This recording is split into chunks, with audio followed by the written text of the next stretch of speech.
제7과 화근, 아스돗 첫 번째 시간입니다. 우리가 지금 우리의 신앙의 성장의 과정에서 우리에게 자주 일어나는 실패를 성서에 나타난 여러가지 좋은 사례들을 들어 점검해 오고 있습니다. 여호수아가 하나님의 약속대로 가나안 땅에 들어가서 그 땅을 탈취하는 중에 모두 진멸하라는 하나님의 명령에도 불구하고 남겨놓았던 세 성읍이 있습니다. 곧 가사와 가드와 아스돗입니다.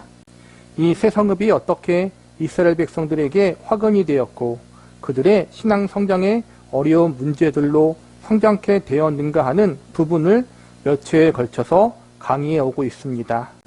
이제 제7강에서는 그 마지막 성읍인 아스돗에 관한 것을 살펴보도록 하겠습니다.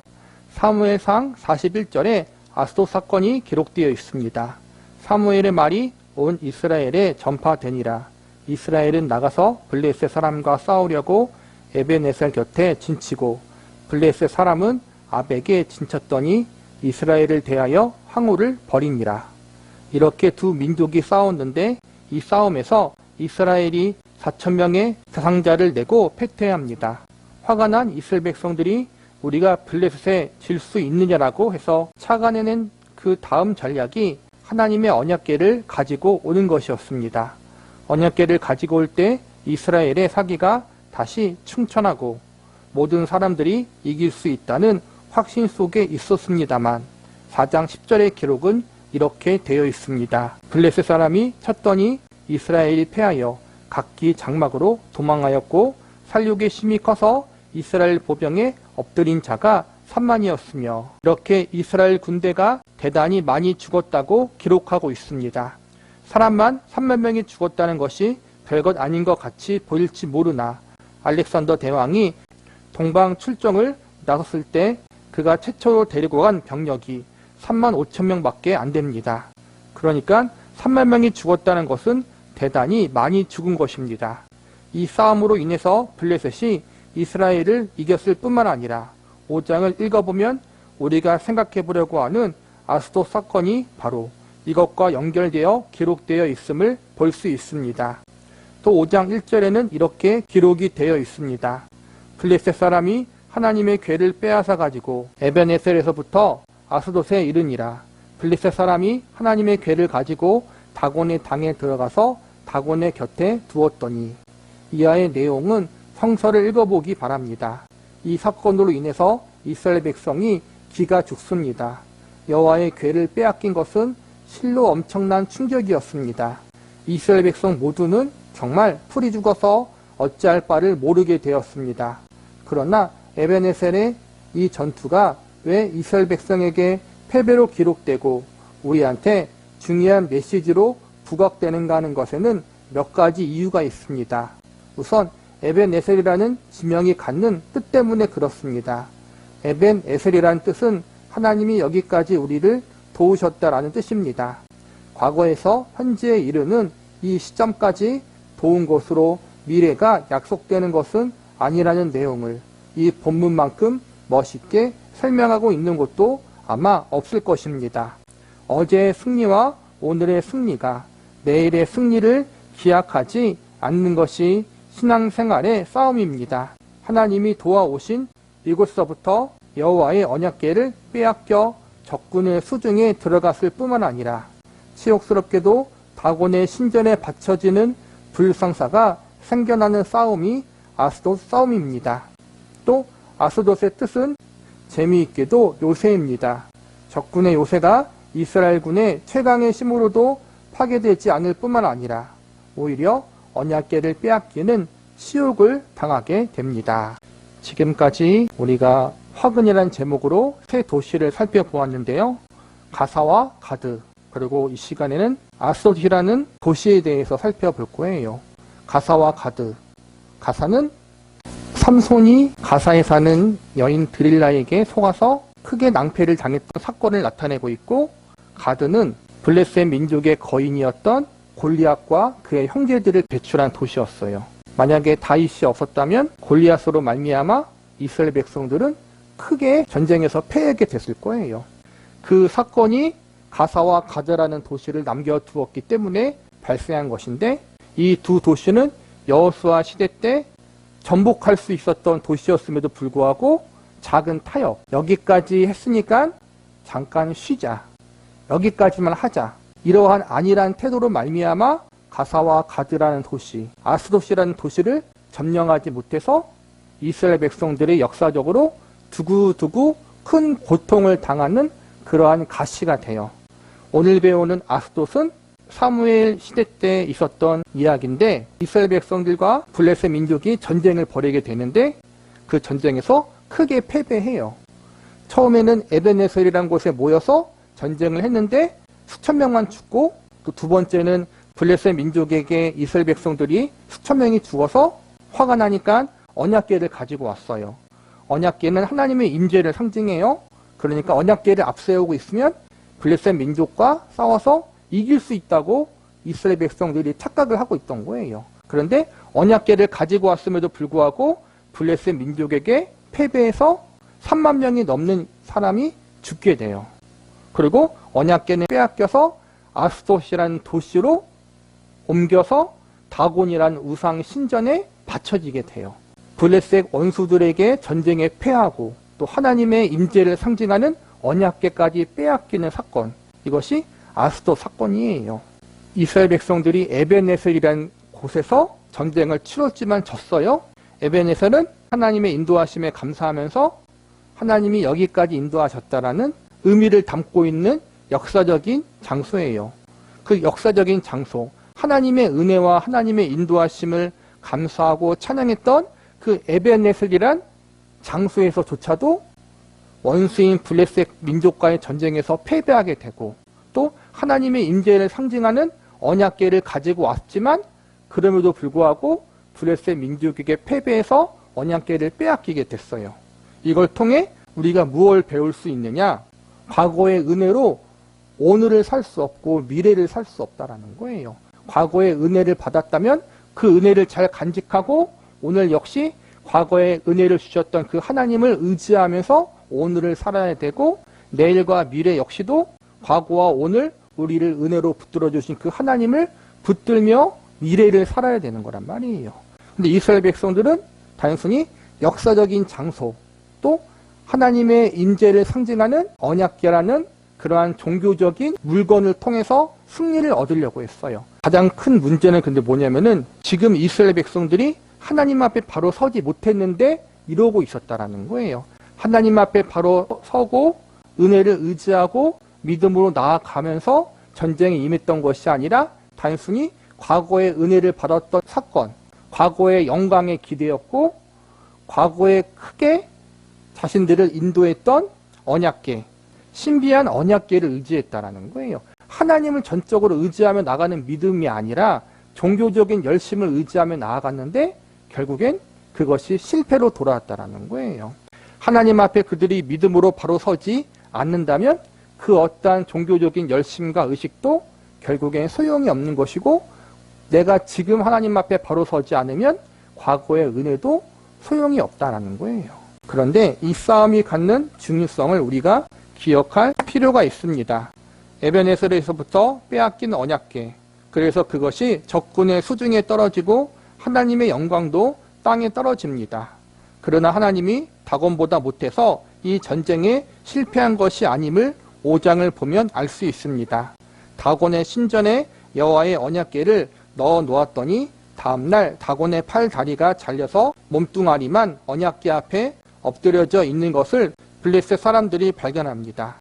게다가 전염병이 온 나라에 퍼져들고 많은 재앙이 생겨서 결국 하나님의 언약궤를 돌려보내고야 맙니다.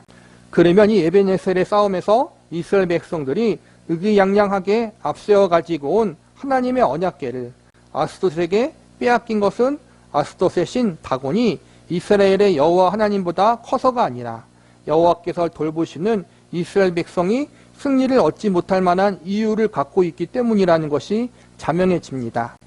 아스돗 사건을 우리에게 하나님께서 얼마나 지독스럽게 알리고 싶으시면 이 사건을 끈질기게 메시지화하고 있느냐 하는 부분을 우리가 주의 깊게 살펴보아야 합니다. 우리의 신앙생활에서 가장 많이 오해하는 부분이 있다면 하나님께서 나에게 나타나시고 내가 하나님께 항복한 것들이 과거로 묻혀버리고 훈장이 되어버린다는 것입니다. 이 세상에는 사람들이 갖는 여러 가지 직종이 있고 직분이 있습니다만 신자들이 기억해야 할 직분 중에 하나가 군사가 아닌가 생각합니다. 군인으로서 이 세상에 부름받은 사람들에게 주는 모든 대접들은 전쟁 하나를 위해서 있는 것입니다. 어느 날 일어날지 모르는 전쟁을 위해 평소에 훈련하고 입고 먹고 준비하는 것입니다. 전쟁 후에 승리한 훈장을 가지고 그 이후의 모든 날을 언제나 칭송받기 위해서 군인이 있는 것이 아니라는 점을 명심해야 합니다. 어제 우리가 하나님께서 도와주신 은혜로 말미암아 승리했습니까? 그건 어제의 일입니다. 어제의 승리가 오늘을 놀아도 될 것으로 기억되지 않기를 바랍니다. 어제의 승리는 어제고 오늘은 새날입니다. 오늘은 오늘로서 하나님 앞에 싸워야 할 신자의 싸움이 있을 뿐입니다. 어제 승리한 것으로 오늘 하루는 마음 놓고 놀아도 된다고 우기지 마십시오. 바로 이 싸움을 가리켜 에베네셀 싸움이라고 합니다. 여기까지 도우신 것으로 어제까지 도와오신 것으로 오늘과 내일을 대체하지 마십시오. 어제까지 도움받은 것으로 오늘과 내일의 승리를 위한 원리를 배워야 합니다. 어떻게 했을 때 우리가 신앙생활의 승리를 취득했는가를 과거의 경험 속에서 추출해내야 합니다.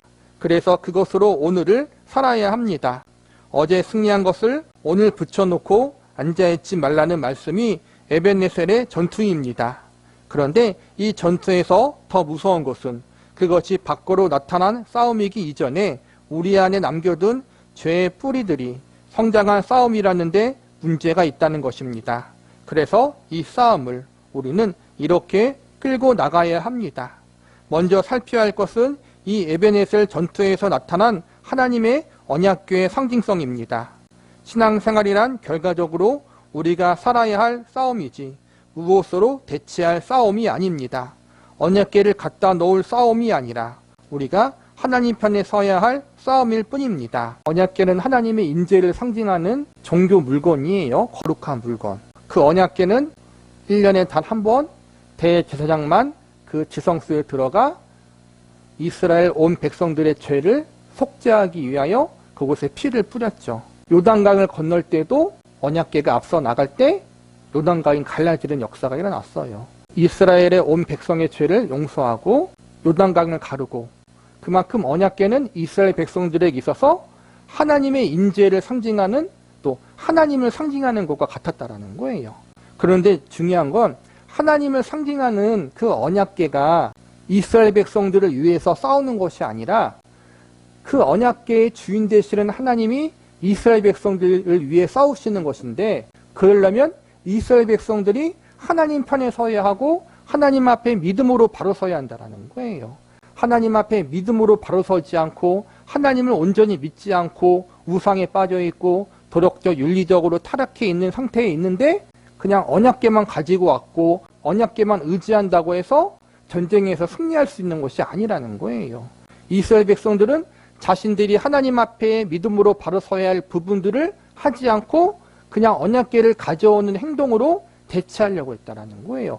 종교적인 의식으로, 종교적인 열심으로 자신들이 하나님 앞에 마땅히 해야 할 믿음의 선한 싸움을 싸워나가지 않았다라는 거예요. 그 결과 그들은 처참하게 패배하게 돼요. 하나님이 약해서 패배한 게 아니라는 걸 알려주는 내용이 사무엘상 5장에 나오는데 이스라엘 백성들이 전쟁에 져서 언약궤를 빼앗기고 아스돗 안에 있는 다곤 신당으로 바쳐졌어요. 블레셋 사람들이 전쟁에 이겼으니까 이제 이스라엘의 신 여호와 하나님은 우리가 믿고 있는 다곤 신보다 약하다. 그렇게 여기고 다곤 신 앞에 언약궤를 바친 거예요. 예물로. 그런데 다음날 일어나니까 다곤의 신상이 부서져서 언약궤 앞에 널브러져 있는 거예요. 그리고 언약궤를 가지고 갔던 그 아스돗 도시가 질병으로 말미암아 멸망당할 위기에 처해져요. 이것 때문에 블레셋 사람들이 우리가 여호와 하나님의 언약궤를 가지고 와서 이렇게 고난을 당하는구나. 우리가 이걸 가지고 있을 게 아니구나 하고 돌려보내요. 이 사건을 통해서 이스라엘 백성들이 찾아오지 않았어요. 힘으로 찾아오지 않고 하나님이 스스로 다곤을 물리치고 블레셋 민족을 무릎 꿇게 해서 스스로 하나님이 그곳에서 나오신 거란 말이에요. 이걸 통해 하나님이 약해서 다곤 신 블레셋에게 진 게 아니라 이 이스라엘 백성들의 패배 사건을 통해 하나님이 이스라엘 백성들에게 주고자 했던 교훈과 메시지가 있었다라는 거예요. 그리고 그건 아까 말한 것처럼 너희가 하나님 앞에 바로 서야 한다라는 거예요. 너희가. 종교적인 의식과 열심이 그것도 필요하지만 그게 하나님 앞에 바로 서야 할 그들의 행동을 대체할 수 없다라는 거예요. 신자의 생활은 종교화와 신앙의 형태와의 싸움이 아니라 오직 내가 하나님 편에 선 오늘 걸어야 하는 싸움이 있을 뿐입니다. 이 싸움을 예로 들어서 펼쳐보기로 하겠습니다. 제가 요즘 자주 이야기하고 있는 것이 결혼 문제와 대학 입시 문제입니다. 그래서 저에게 이렇게 말씀해 오시는 분이 계십니다. 목사님의 자녀가 지금 중학교에 다니니까 그렇게 속편하게 얘기합니다만 얘가 커보십시오. 그때도 그렇게 하나 보십시다. 제가 이 문제를 좀 풀어서 말씀드리겠습니다. 현실을 모르기 때문에 제가 이런 말씀을 드리는 것이 아닙니다. 현실이라는 단어를 우리가 조금 더 이해해 보기 바랍니다. 몸뚱아리의 실증이라는 점을 말합니다. 현실이란 내가 하나님의 말씀대로 사는 것을 눈에 보이게 펼쳐낼 수 있는 복된 무대입니다. 그것이 왜 타협의 조건이 됩니까? 오늘 우리의 싸움은 바로 여기에 있습니다. 현실이란 결단코 타협의 요소를 이야기하는 것이 아닙니다. 목표가 관악산이라고 하면 목표를 직선거리로 봅니다. 다만 가야 되는 방향은 그것이 아닙니다. 여기 막힌 담 때문에 돌아서라도 가고야 만다는 그 집념을 나타내야 하는 것이 우리 안의 신앙입니다. 막히면 돌아가고 더 크게 막히면 넘어가는 집위한 물의 성질같이 흐르고 흘러 주 그리스도 예수를 향하여 끊임없이 전진하는 것을 신앙이라고 합니다. 거기에 부딪히는 어떤 방해물도 기어이 뚫고 가고 돌아가고 넘어가면서 가고 싶은 곳에 가고야만은 현장의 모습들을 현실이라고 합니다. 이 현실의 모습 중에 하나가 우리에게 대표적으로 성공이라는 이름으로 나오고 행복이란 마음으로 우리에게 나타나 있는 것입니다. 이것이 무대입니다. 이 무대의 조건이 우리에게 성공이란 수상적으로 큰 힘을 갖는 것을 의미하는 것으로 우리 앞에 유혹의 모습으로 타협의 조건으로 제시되고 있습니다. 공부를 잘하는 것이 성공의 지름길인 것이 사실입니다. 그런데 그것이 목표 지점을 가는데 목표 자체를 바꾸라는 것으로 나타나게는 하지 말자는 요구입니다. 공부 잘하는 것이 못하는 것보다 100번 낫습니다. 그러나 그것으로 신앙 행위가 중단되어야 된다면 그만두자는 이야기입니다. 결혼 문제도 동일합니다. 결혼은 하나님이 요구하시는 것입니다. 결혼만큼 중요한 메시지를 가지는 것이 없습니다. 남편은 교회의 머리 되시는 예수 그리스도를 상징하고 부인은 그의 몸된 곧 예수 그리스도께서 몸버리고 피 흘려 사랑하신 그의 교회와 성도를 상징하는 배역으로서 부름받은 것입니다. 한 가족만큼 아름답게 하나님 앞에 부름받은 것은 없습니다. 그것만큼 큰 복은 없습니다. 그러나 그것이 궁극적인 목표가 되어서 하나님을 믿고 예수 그리스도를 섬기는 것이 방해를 받는데도 이것을 먼저 해야 되는 목표로 제시되어서는 안 됩니다.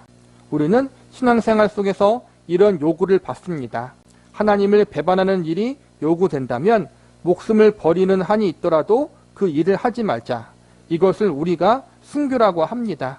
그래서 모든 신자들이 이것을 고백합니다. 그런데 곧 이렇게 결심해 버립니다. 예수를 잘 못 믿는 한이 있어도 자녀를 인류 대학에 보내야겠다. 예수를 잘 못 믿는 한이 있더라도 일단 결혼을 해야겠다. 참으로 슬픈 일입니다. 이런 것과 똑같습니다. 어느 날 길을 가는데 강도가 권총을 들이대고 위협합니다.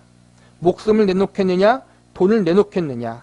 예전에는 누구나 돈을 내놓겠다고 했습니다. 그러나 요즘에는 목숨을 내놓겠다고 합니다. 목숨보다 돈이 귀한 세상이 되었습니다. 물론 이것은 만화에 나오는 회화에 불과합니다. 그러나 동일한 이야기를 우리가 실제로 하고 있지 않습니까? 목숨을 내놓겠는데 결혼은 못 내놓겠습니다. 목숨은 내놓겠는데 인류 대학은 못 내놓겠습니다. 심각한 싸움입니다. 우리가 정말 목숨을 건 신앙인들입니까? 그러면 우리가 하나님을 사랑한다는 증거가 우리의 어디에 있습니까? 우리에게 펼쳐진 현실은 하나님을 사랑하는 것을 방해하는 조건이 아닙니다. 이 현실이야말로 우리가 하나님의 편인 것을 나타낼 수 있는 유일한 무대라는 점을 놓치지 마십시오. 우리가 인생을 살아가는 건 궁극적으로 하나님께 영광을 돌리고 하나님을 기뻐하기 위해서예요. 신앙생활도 결국에는 하나님 안에서 그분을 영화롭게 하고 기뻐하는 삶을 살기 위한 거예요. 그런데 우리는 그걸 바꿀 때가 많다라는 거예요. 하나님을 믿는 목적, 인생의 의미와 목적, 신앙생활의 방향, 이것이 우리가 잘 먹고 잘 살기 위한 것으로 바꿀 때가 많다라는 거예요. 하나님을 사랑하고 하나님이 가장 귀합니다.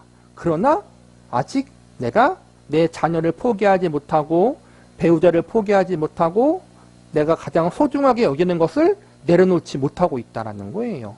양다리 걸치고 있다는 거예요. 양다리를 넘어서 내가 가장 소중하게 여기는 것을 이루어내는 성공의 도구로 신앙을 이용하고 하나님을 이용할 때가 있다는 거예요. 아스도 사건, 가사와 가드 사건이 그거예요.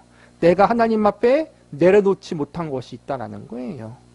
내려놔야 되는데 지금 당장 그것을 내려놓지 않고 살아도 큰 문제가 없어요. 당장 교회를 다니고 신앙생활을 하고 그러는 데는 지장이 없어요. 그런데 계속해서 배웠듯이 10년, 20년 시간이 지나면 내가 내려놓지 못한 그 작은 것이 나중에 커서 우리 신앙생활에 가시가 되고 장애물이 되고 방해물이 되는 거예요.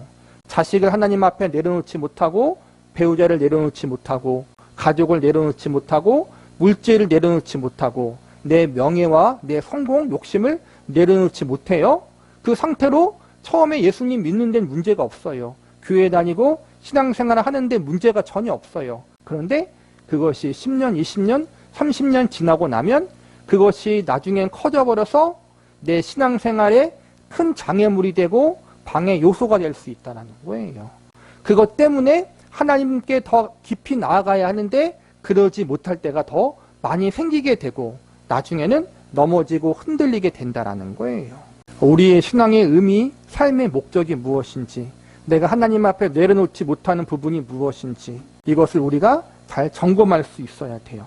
우리의 가사와 가드와 아스돗은 무엇인지, 그것 때문에 하나님이 우리를 질책하실 때가 반드시 올 수 있다는 것을 우리가 기억해야 해요. 그 전에 미리 하나님 앞에 항복하고 내려놔야 해요. 내려놓는다고 해서 그것 자체를 우리가 무시하는 게 아니잖아요. 자식의 문제, 배우자의 문제, 가족의 문제, 물질의 문제 다 우리가 살아가는데 필요하고 중요한 거예요. 하나님이 그걸 업신여기지 않으셔요.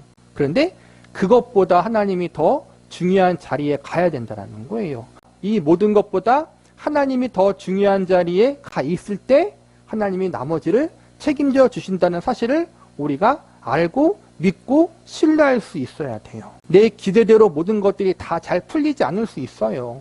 하나님 앞에 맡겨놨더니 내 생각대로 일이 잘 되지 않을 수도 있어요. 그러나 결국에는 모든 것을 합력하여 하나님이 선이 되게 하시고 우리에게 유익이 되게 하실 거예요.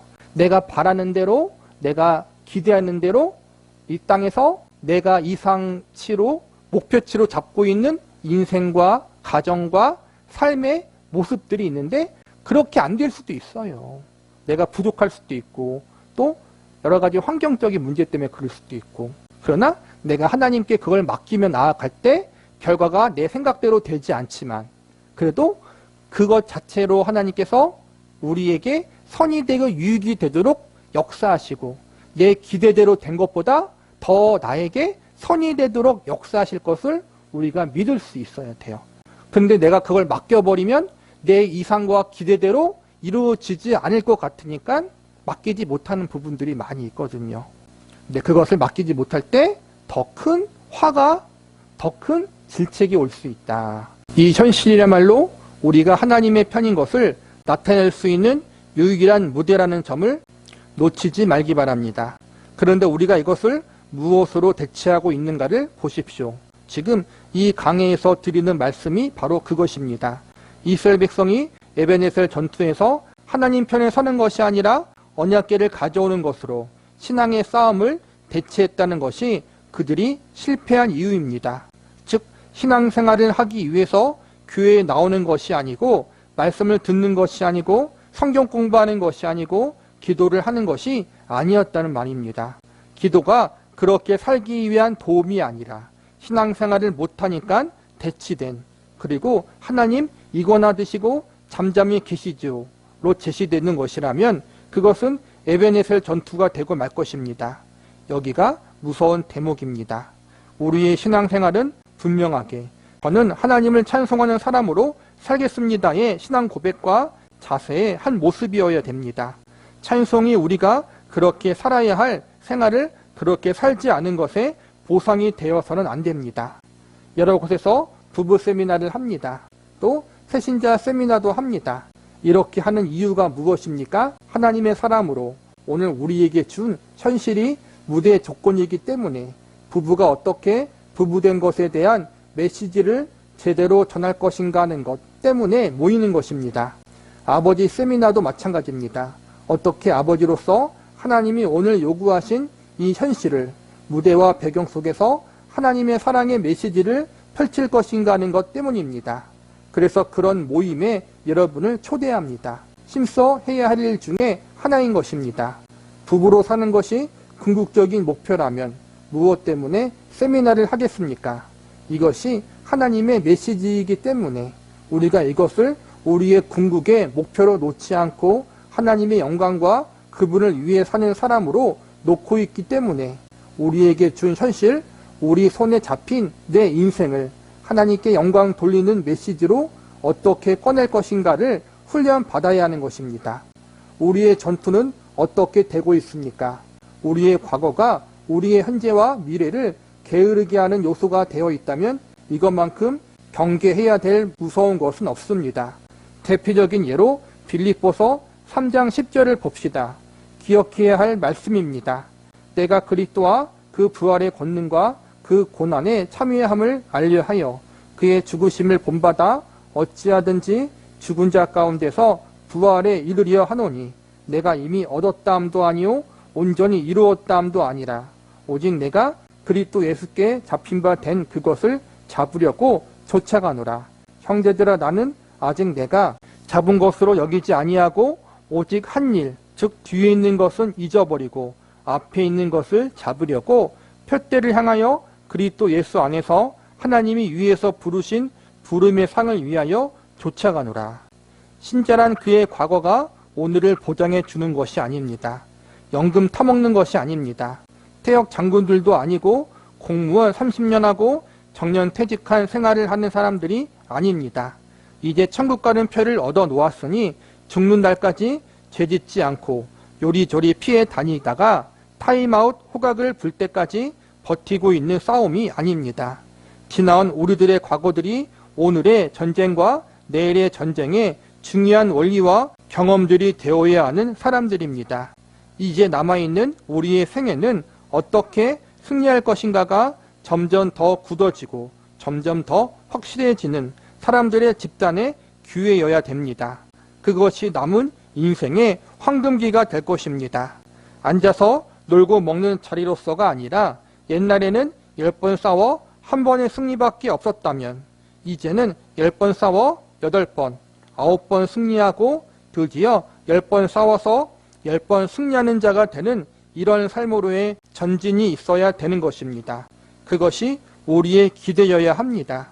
고린도전서 10장에서 이렇게 설명하고 있습니다. 형제들아 너희가 알지 못하기를 내가 원치 아니하노니 우리 조상들이 다 구름 아래에 있고 바다 가운데로 지나며 모세에게 속하여 다 구름과 바다에 세례를 받고 다 같이 신령한 식물을 먹으며 다 같은 신령한 음료를 마셨으니 이는 저희를 따르는 신령한 반석으로부터 마셨음에 그 반석은 곧 그리스도라. 그러나 저희의 다수를 하나님이 기뻐하지 아니하신 고로 저희가 광야에서 멸망을 받았느니라.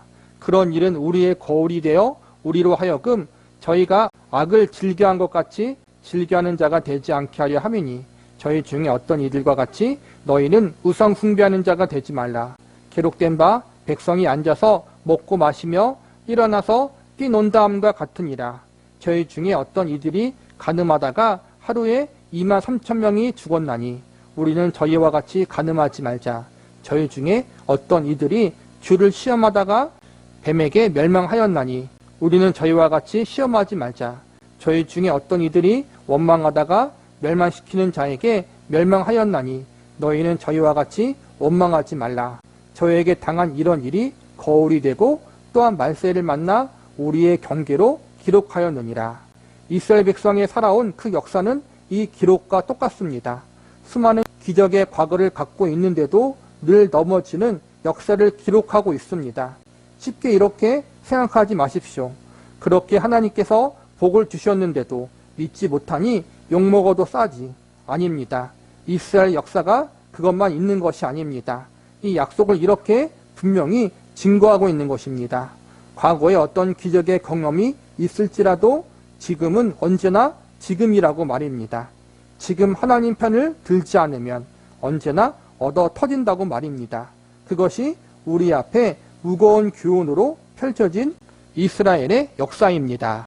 남편 세미나, 부부 세미나, 자녀 세미나 이런 세미나를 교회에서 많이 해요. 이렇게 하는 건 우리가 인생을 사는 데 있어서 도움이 되기 위해서 하는 것도 있겠지만 인생을 살면서 어떻게 하나님의 자녀와 백성으로서 합당하게 살아가야 할지 성경적인 가정, 성경적인 부부, 성경적인 부모 이것을 배우기 위해서 다니는 것이고 이걸 통해서 하나님 앞에 더 믿음의 사람으로 바로 서기 위해 배우려고 하는 목적이 있는 거예요.